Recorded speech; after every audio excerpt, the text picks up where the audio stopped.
Arrival at the cosmic crucible.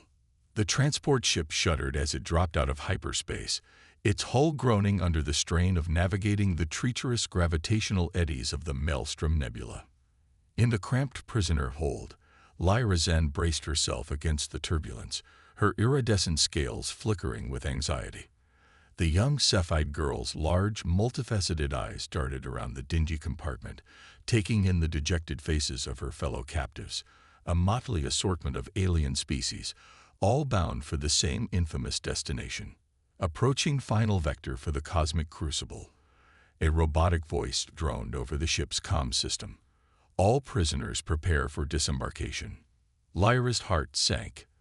The cosmic crucible, officially known as the Galactic Rehabilitation Institute for Exceptional Youth, was the stuff of nightmares throughout civilized space, a reform school for the galaxy's most brilliant and troublesome young minds, run by a secretive cabal of human exiles on a desolate world deep within the Maelstrom.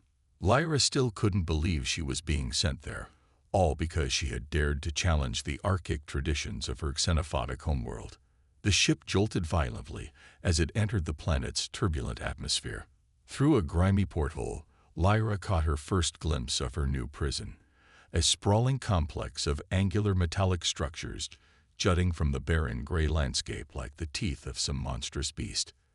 Lightning flashed in the perpetually stormy skies overhead, briefly illuminating the barred energy fences and sentry turrets that ring the facility. With a bone-jarring thud, the transport touched down on the landing pad. Moments later, the hatch hissed open, and a team of armed guards stormed in, their faces hidden behind opaque visors. "Move it, vermin," the lead guard barked, prodding the nearest prisoner with an electrified baton. "Single file, no talking." Lyra stumbled as she was roughly shoved into line with the others. The acrid air stung her sensitive olfactory receptors as they were marched across the windswept landing pad toward the looming entrance of the main building. A massive holographic sign flickered to life above the reinforced doors. "Welcome to the cosmic crucible, where potential is forged, and dissent is purged." Lyra shuddered. So much for subtle propaganda. Inside, they were herded through a series of security checkpoints, subjected to invasive scans, and having their meager belongings confiscated. Finally, they reached a cavernous auditorium, where hundreds of other new arrivals were already assembled. At the center of the raised stage stood an imposing figure, a tall, broad-shouldered human male with close-cropped gray hair and piercing blue eyes that seemed to bore into Lyra's very soul. "I am Warden Thaddeus Stark." The man's voice boomed without the need for amplification. "And from this moment on, your fates belong to me." He paced back and forth, hands clasped behind his back. "You are here because you have squandered the gifts you were given. Your rebellious spirits and dangerous ideals threaten the stability of your respective societies. But fear not, we will mold you into productive members of the galactic community, one way or another." Stark's lips curled into a cold smile. "Your education begins now. You will be divided into units based on species and ability. Resistance will be met with swift and severe punishment. Cooperation will be rewarded. Remember, your minds may be exceptional, but they are not irreplaceable.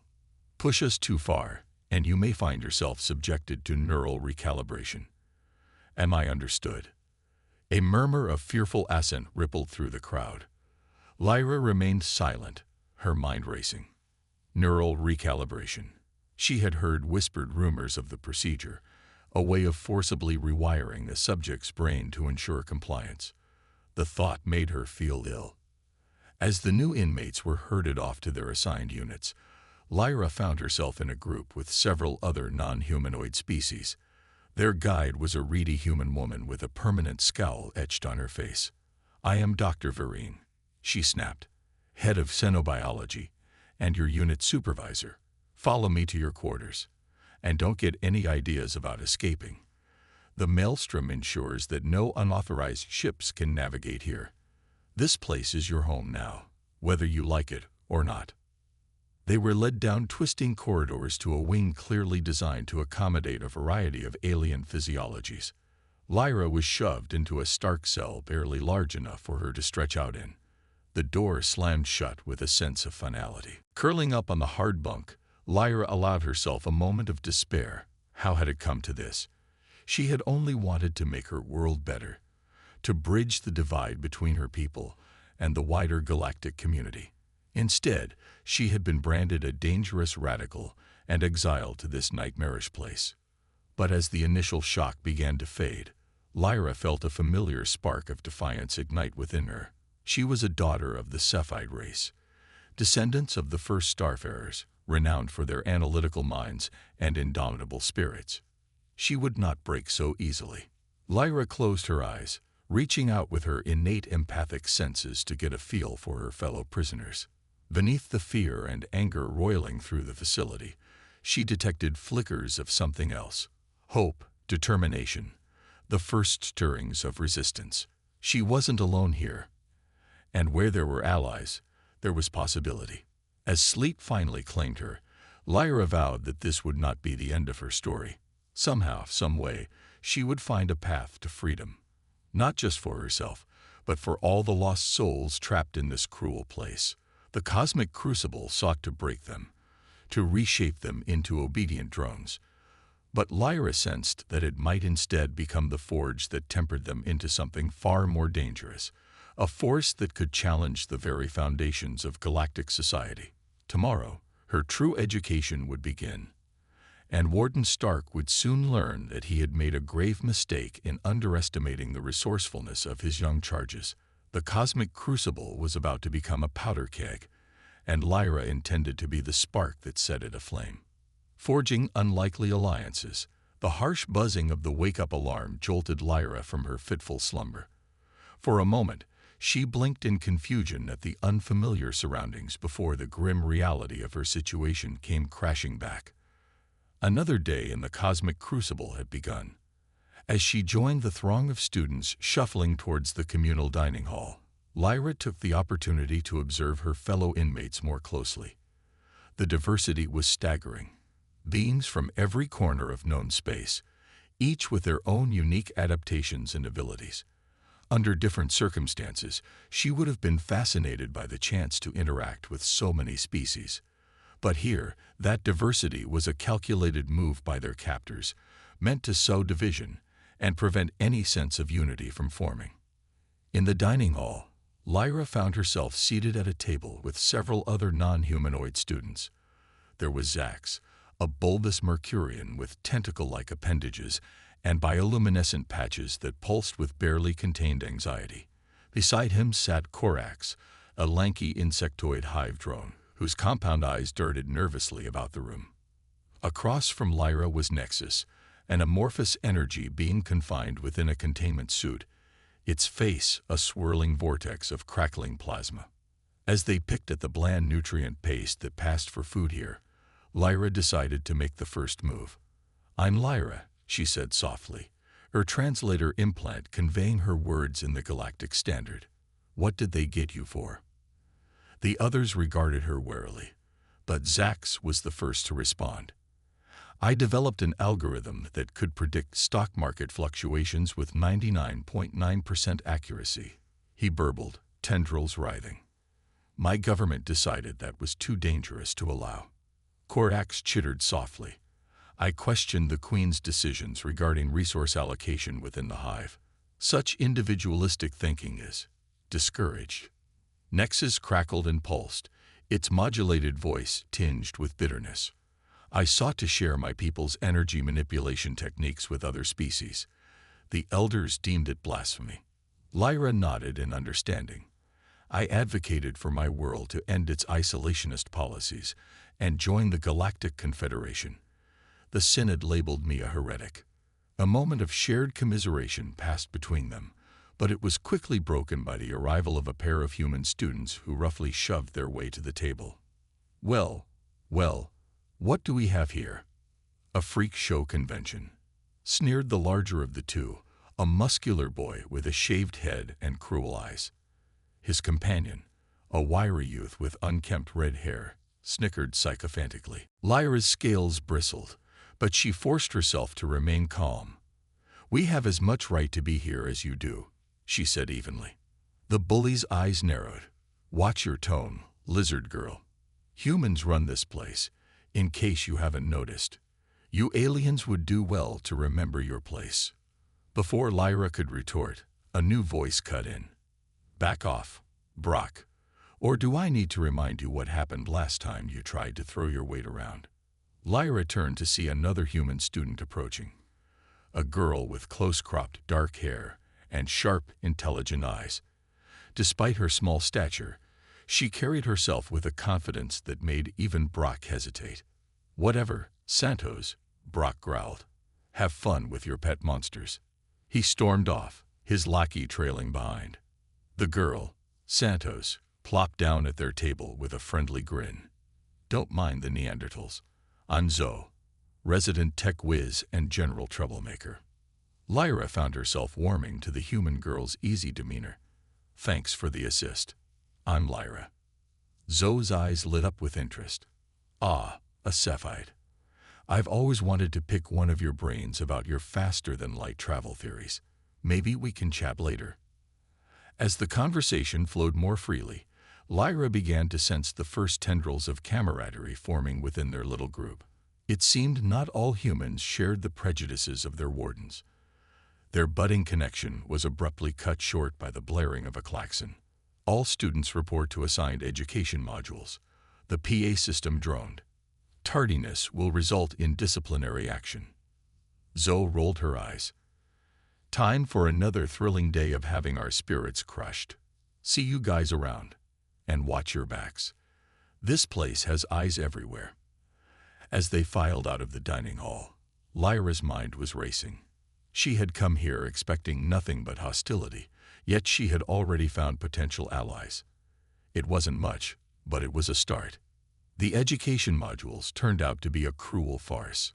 Rather than nurturing their talents, the lessons seemed designed to stifle creativity and independent thought. Lyra found herself subjected to hours of mind-numbing repetition and rote memorization, interspersed with not-so-subtle propaganda extolling the virtues of conformity. But even as she feigned compliance, Lyra's keen mind was analyzing every detail of her surroundings. The patterns of the guard rotations, the quirks of the security systems, the layout of the facility. She committed it all to memory, knowing that such knowledge might prove vital later. It was during one particularly tedious history lecture that Lyra noticed something odd. The lesson was focused on humanity's exodus from Earth and subsequent rise to prominence in the galaxy, but there were strange gaps and inconsistencies in the narrative. Why had they left their homeworld? What had driven them to establish hidden enclaves like the Cosmic Crucible? The more she pondered it, the more Lyra became convinced that some crucial piece of the puzzle was being deliberately withheld. As the days wore on, Lyra continued to cultivate her growing network of allies. Zoe proved to be a fountain of useful information, her hacking skills providing insights into the inner workings of the Crucible systems. Zax's mathematical genius and Corax's swarm-based problem-solving approach complemented Lyra's own analytical abilities. Even the enigmatic Nexus contributed, its unique perspective often revealing solutions the others had overlooked. But it was during a clandestine late-night meeting in a neglected maintenance tunnel that their loose coalition truly began to take shape. Huddled in the dim light of Zax's bioluminescence, they shared their discoveries and frustrations. "The security here is intense," Zoe whispered, "but I've identified some potential vulnerabilities in their network. If we could just get access to a high-level terminal." Corax chittered excitedly. "The ventilation system. My drones have mapped much of it. We could potentially use it to move undetected." Nexus pulsed thoughtfully. "The energy barriers that contain me might be overloaded if we could create a large enough power surge." Lyra listened intently, her mind racing with possibilities. "We need more information before we can attempt anything drastic, but I think I might have a way to get it." She outlined her plan. Using her empathic abilities to sense the emotional states of the staff, They could identify potential weak links who might be manipulated into revealing crucial details. As the others eagerly discussed the idea, Lyra felt a surge of hope. They were still trapped, still at the mercy of their captors, but they were no longer alone. Together, they stood a chance of unraveling the mysteries of the cosmic crucible, and perhaps even finding a way to escape its clutches. But unbeknownst to the fledgling conspirators, they were not the only ones hatching secret plans in the shadows of the crucible. In his private chambers, Warden Stark pored over security footage and student psych profiles with growing concern. These children were proving more resilient than anticipated, more dangerous. Stark's weathered face creased into a frown as he pulled up Lyra's file. The Cephide girl was becoming a focal point, a natural leader drawing others to her. She would bear close watching. "Computer," he growled, "increase surveillance on Subject Zen, Lyra. I want to know every move she makes, every word she speaks. We cannot allow another incident like the Erebus Rebellion." As the computer acknowledged the command, Stark turned to gaze out at the raging storm beyond his window. The cosmic crucible had stood for centuries, molding generations of troublesome youth into obedient citizens. He would not allow this new crop of upstarts to threaten everything they had built here. Let them play at rebellion, Stark mused. In the end, they would learn the price of defiance. And if they proved truly incorrigible, well, there were always more drastic measures available. The neural recalibration chambers stood ready, hungry for fresh minds to reshape. The storm of change was brewing within the walls of the crucible. Soon, the lightning would strike, and the true test would begin. The great escape attempt. Lyra held her breath as Zoe's fingers danced across the makeshift interface. The human girl's face was illuminated by the soft glow of the terminal, casting eerie shadows in the cramped maintenance shaft. "Got it," Zoe whispered triumphantly. "We're in, but we've only got a few minutes before the system detects the intrusion." Lyra's multifaceted eyes scanned the stream of data now flowing across the screen. "Focus on the security protocols and ship manifests. We need to know our options for getting off this rock." As Zoe worked her digital magic, Lyra extended her empathic senses, probing for any nearby minds that might pose a threat. The corridor beyond their hiding spot remained mercifully empty, but she could feel the constant undercurrent of tension that permeated the entire facility. "Lyra, look at this," Zoe hissed, pointing to a specific line of code. "There's a supply ship scheduled to arrive in 3 days. It's our best shot." Lyra nodded, her scales shimmering with excitement. "Good work. Download everything you can. We'll need to move fast." Just as Zoe began the data transfer, Lyra felt a spike of alarm through her empathic senses. "Someone's coming. We need to go now." They hastily disconnected from the terminal and sealed the access panel.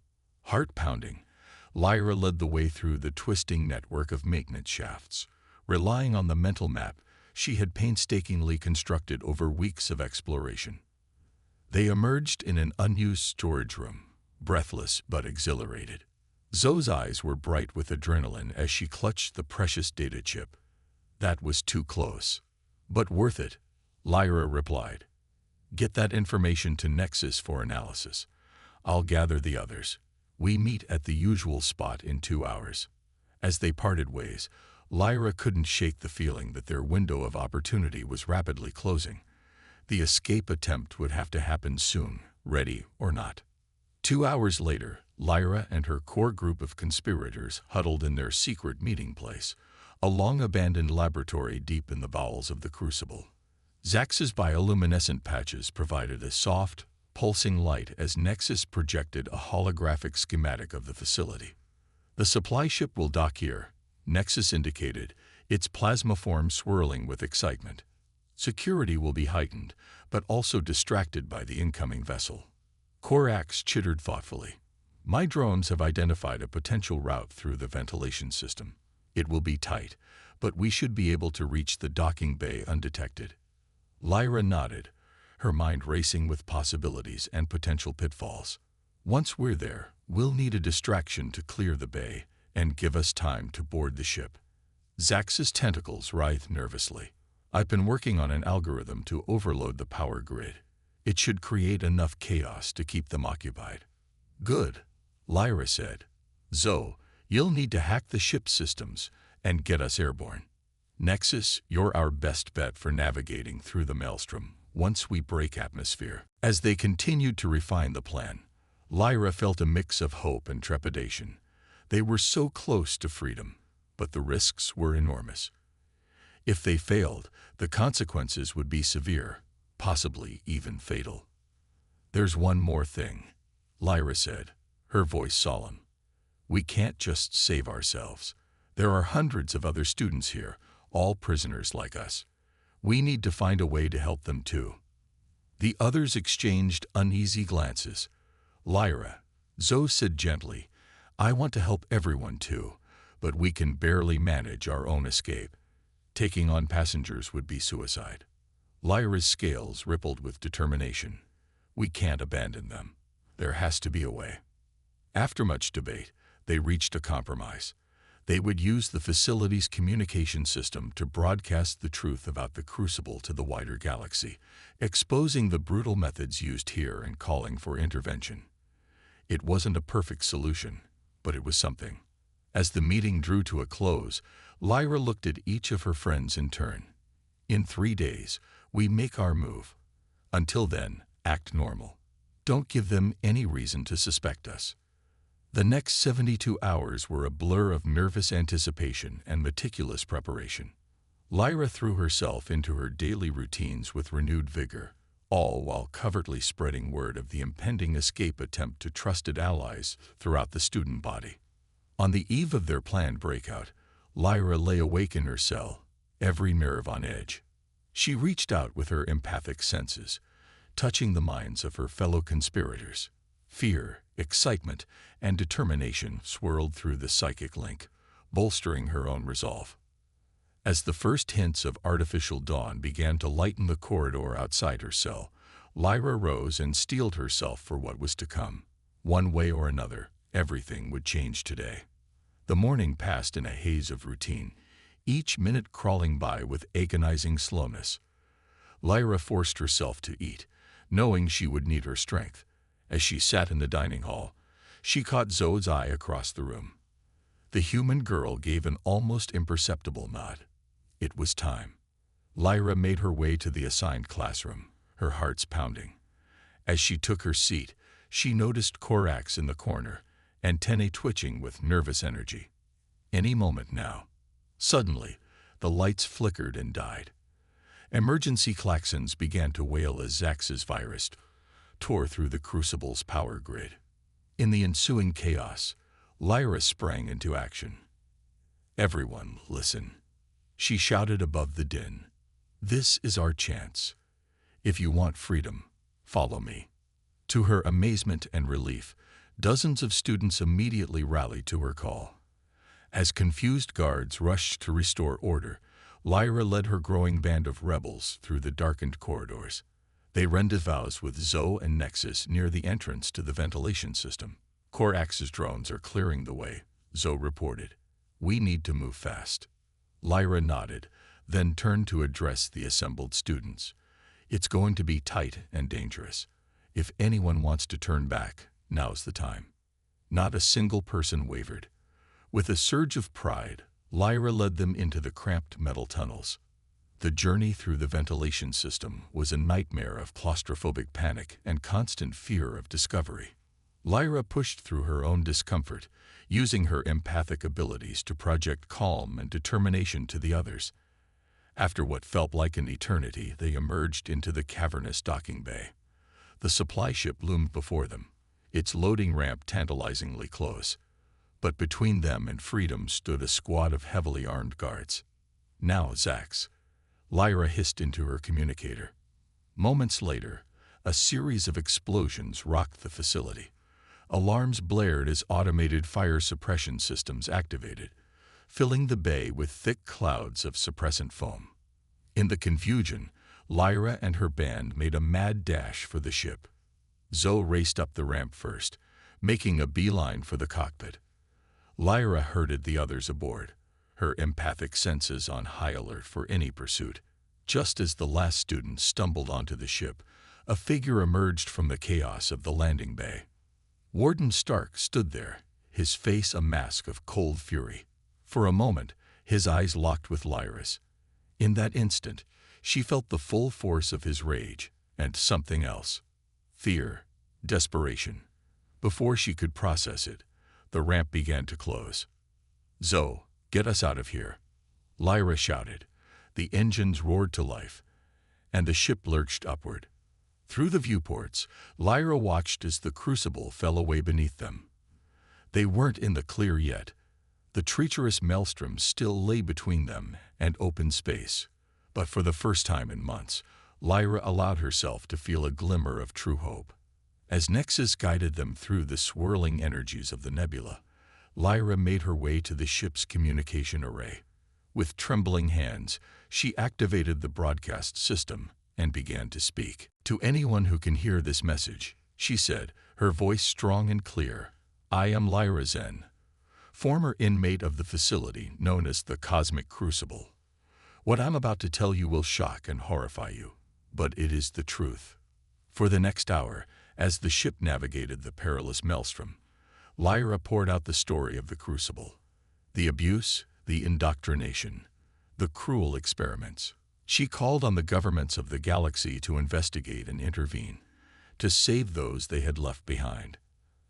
As they finally broke free of the nebula's grasp, a cheer went up from the exhausted but elated passengers. They had done it. They were free. But Lyra knew their journey was far from over. They were fugitives now, with nowhere to go and limited supplies. And the secrets they had uncovered about the Crucible and its human overseers hinted at an even greater conspiracy. As she gazed out at the star-studded expanse of open space, Lyra made a silent vow. She would not rest until she uncovered the full truth behind the Cosmic Crucible and brought those responsible to justice. The Great Escape was just the beginning. Revelation and rebellion. The stolen supply ship drifted through the vast emptiness of space, its occupants caught between elation at their newfound freedom and anxiety about their uncertain future. Lyra stood at the helm, her multifaceted eyes reflecting the distant stars as she conferred with Zoe and Nexus. "We've got enough supplies to last a few weeks," Zoe reported, her face drawn with fatigue but eyes still bright with determination. "But we need to find a safe harbor soon. We can't stay on the run forever." Nexus pulsed thoughtfully, its plasma form swirling within its containment suit. "I've been analyzing the data we extracted from the Crucible systems. There's something troubling about it." Lyra's antenna twitched with interest. "What do you mean?" "The Cosmic Crucible isn't an isolated incident," Nexus explained. "It's part of a much larger network. There are references to other facilities, all hidden away in remote corners of the galaxy, and they all seem to be run by this same group of humans." A chill ran down Lyra's spine. How many? Dozens, at least, possibly hundreds. The implications were staggering. This wasn't just about one cruel reform school. It was a vast conspiracy spanning the entire galaxy. But to what end? As if reading her thoughts, Zoe spoke up. "There's something else. I found encrypted files mentioning something called Project Prometheus. I can't crack the encryption yet, but it seems to be at the heart of everything." Lyra's mind raced. "We need to get this information to someone who can help. Someone with the power and resources to expose this conspiracy." "The Galactic Confederation," Zoe suggested. Lyra shook her head. "Too risky. For all we know, they might be compromised too. We need someone independent, someone with a reputation for uncovering the truth." Suddenly, Korax chittered excitedly from his position at the communication array. "Incoming transmission. It's the Cosmic Clarion." Lyra's heart leaped. The Cosmic Clarion was the most respected independent news organization in the galaxy, known for its fearless investigative journalism. Had their broadcast from the escape actually reached sympathetic ears? A holographic image flickered to life in the center of the bridge. It showed a stern-faced Arcturian, her tentacled head adorned with the distinctive crest of a master journalist. "This is Zora Vex of the Cosmic Clarion," the figure announced. "We received your distress call and have been tracking your vessel. Are you the escaped prisoners from the facility known as the Cosmic Crucible?" Lyra stepped forward. "We are. I'm Lyra Zen. We have information of vital importance to the entire galaxy." Zora's eyes narrowed. "We've been investigating rumors of black sites and disappeared youth for years, but could never find concrete evidence. If what you're saying is true—" "It's all true, and worse than you can imagine," Lyra said firmly. "But we can't talk freely over this channel. We need somewhere safe to meet." The Arcturian journalist considered for a moment, then nodded. "I'm transmitting coordinates now. It's a secure outpost we use for sensitive meetings. We'll rendezvous there in 12 standard hours." As the transmission cut out, a ripple of excitement passed through the ship. They had an ally, a chance to tell their story and expose the truth. The next 12 hours were a flurry of activity as they prepared for the meeting. Lyra worked with Nexus and Zoe to compile all the evidence they had gathered. Meanwhile, the other escapees shared their own stories, each account adding to the damning picture of the Crucible's cruelty. When they finally arrived at the coordinates, they found a small, nondescript space station floating in a remote star system. As they docked, Lyra couldn't shake a feeling of unease. They were taking an enormous risk trusting someone they didn't know. Zora Vex met them in the station's main conference room, accompanied by a small team of other journalists and what appeared to be private security. The Arcturian's eyes widened as she took in the diverse group of young aliens before her. "By the cosmic winds," she breathed. "There are so many of you, and you're just children." For the next several hours, Lyra and her friends laid out everything they knew about the Cosmic Crucible and the wider conspiracy behind it. They shared personal testimonies, data files, and the encrypted information about Project Prometheus. As the full scope of the situation became clear, Zora's professional demeanor cracked, revealing a mix of horror and rage. This is beyond anything we imagined. A galactic-wide network of secret prisons for gifted youth, forced indoctrination, illegal experiments, and all run by some shadowy human organization." Lyra nodded grimly. "We believe it goes even deeper than that. There are gaps in the historical records, inconsistencies that don't add up. Whatever Project Prometheus is, we think it might be connected to why humans left Earth in the first place." Zora's tentacles writhed thoughtfully. "This is the story of the century, maybe the millennium. But publishing it will shake the foundations of galactic society. There will be serious repercussions." "We understand the risks," Lyra said, her voice firm. "But the truth needs to come out, for the sake of everyone still trapped in those facilities, and to prevent anyone else from suffering the same fate." The Arcturian journalist was silent for a long moment, then nodded decisively. "We'll do it. We'll need some time to verify everything and prepare the story properly. In the meantime, you'll all stay here under our protection."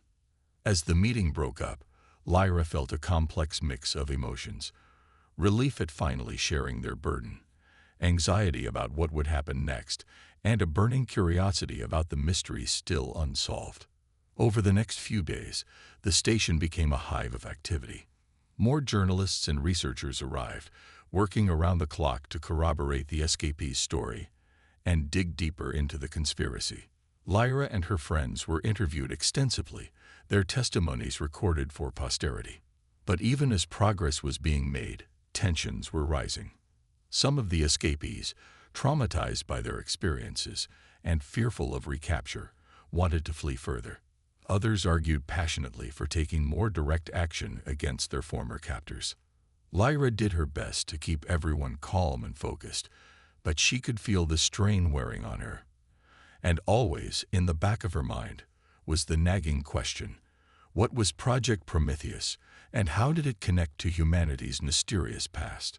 The answer came in the most unexpected way. 5 days into their stay at the outpost, alarms blared as a ship dropped out of hyperspace dangerously close to the station.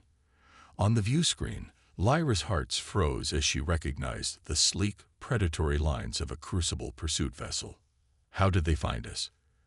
Zoe cried, her fingers flying across the control panel as she tried to reinforce the station's defenses.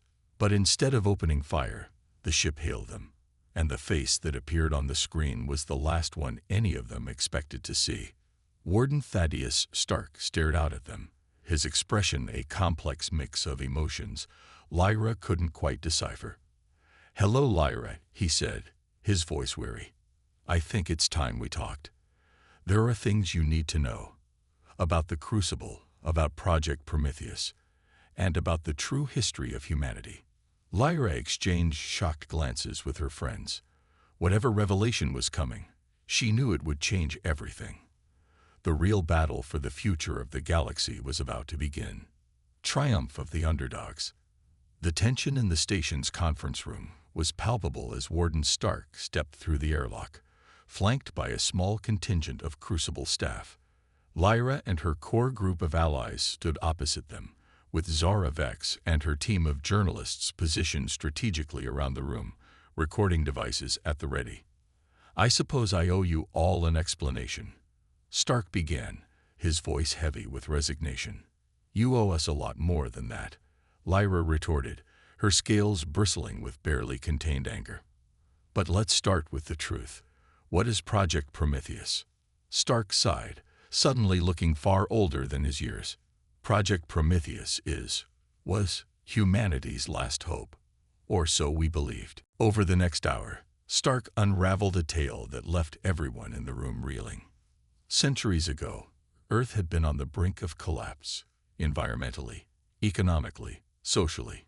In desperation, the world's governments pooled their resources into a radical plan to genetically enhance the next generation, creating a breed of superhumans who could solve the planet's problems. Project Prometheus was born, Stark explained. Thousands of children, altered in the womb, given abilities far beyond normal humans. We thought we were saving humanity. Instead, we nearly destroyed it. The enhanced children, as they grew, proved to be beyond anyone's control. Their intellects were matched only by their ambition, and many saw themselves as superior to their unaltered kin. Conflict erupted, spiraling rapidly into a global war that left Earth a ruined husk. Those of us who survived, enhanced and baseline humans alike, flowed into space, Stark continued. We swore to never let such power go unchecked again. The cosmic crucible and facilities, like it were established to identify potentially dangerous individuals across all species and contain them. Lyra felt a mix of horror and pity wash over her. You were so afraid of repeating the past that you became the very monsters you were trying to prevent. Stark nodded, his eyes downcast. We lost our way, convinced ourselves that what we were doing was necessary. But seeing you, Lyra, seeing all of you fight for your freedom, your dignity, it forced me to confront the truth of what we'd become. Zara Vex, who had been furiously taking notes, spoke up. Why come clean now? Why not just silence us? Because it's time for the lies to end, Stark said firmly. The galaxy deserves to know the truth. And these children, all the children we've imprisoned, deserve justice. What followed was a flurry of activity unlike anything Lyra had ever experienced.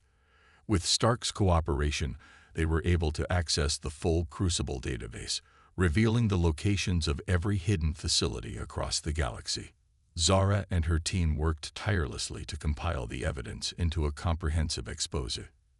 As news of the conspiracy broke across galactic media channels, the response was immediate and overwhelming.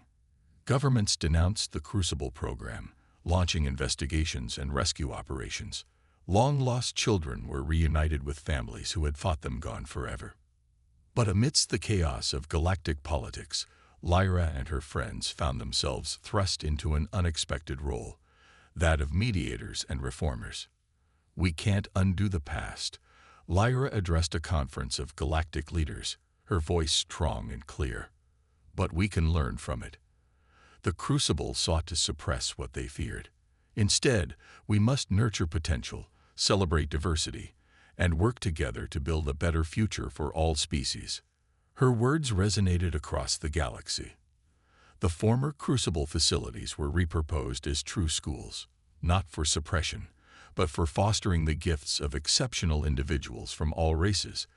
Lyra and her core group of allies took on leadership roles, determined to create the kind of nurturing environment they had been denied.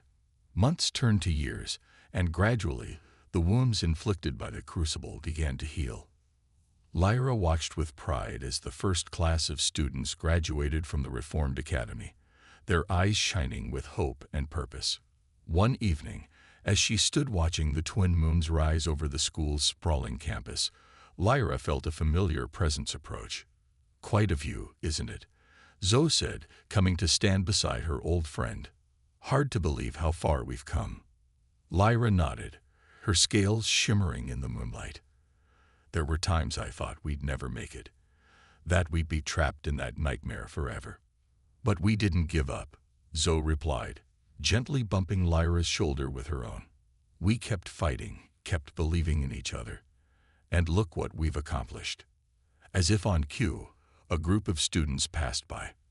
A mix of species, laughing and chatting animatedly about their latest projects. Lyra felt a warmth spread through her at the sight. "We still have a long way to go," she mused. "There's so much healing left to do, so many wrongs to right. The shadow of Project Prometheus still looms large." Zoe grinned. "True, but if anyone can lead us into a brighter future, it's you, Lyra. You showed us all what real strength looks like." Lyra felt her antennae quiver with emotion. "We did it together, all of us, and we'll face whatever comes next the same way, united." As the moons climbed higher in the sky, Lyra allowed herself a moment of quiet reflection. The cosmic crucible had sought to break them, to reshape them into something small and compliant.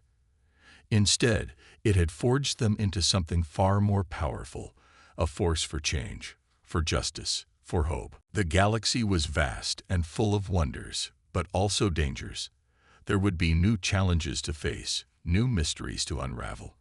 But Lyra knew that whatever the future held, she and her friends would meet it head-on, armed with the most powerful weapons of all: knowledge, compassion, and the unbreakable bonds of friendship forged in the darkest of times. The cosmic crucible had failed in its mission. But from its ashes, a new era of understanding and cooperation between species was dawning. And Lyra Zen, once a prisoner, now stood ready to help guide the galaxy toward that brighter tomorrow.